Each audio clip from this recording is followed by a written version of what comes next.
Pravin Shantilal Patil, Maheshji Nikam, उल्हासरावजी Deshmukh, चंद्ररावजी Salunkhe, doctor Nitin Chaudhari, Giridhari रामराख्या आणि याचबरोबर कयूमदादा पठाण, राजू देशमुख, कमलाकरजी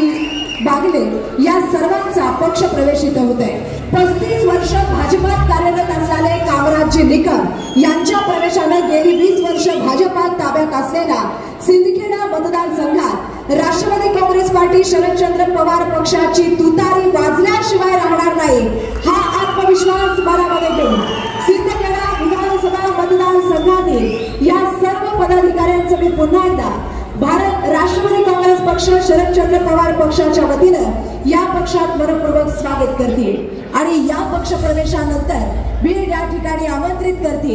या प्रसंगी या मेळाव्याला संबोधित करण्यासाठी महासंसद रत्न खासदार आदरणीय सुप्रियाताई सुळे यांचं मनोगत या ठिकाणी व्यक्त होतंय, ते या मेळाव्याला संबोधित करतात। मी या प्रसंगी सिंदखेडा विधानसभा मतदारसंघातील धुळे जिल्ह्यातून आलेल्या आणि भारतीय जनता पक्षातून या पक्षामध्ये प्रवेश करणाऱ्या तमाम आमच्या राष्ट्रवादी प्रेमींचं पुन्हा एकदा राष्ट्रवादी काँग्रेस पार्टीमध्ये शरदचंद्र पवार पक्षाच्या वतीने सहर्ष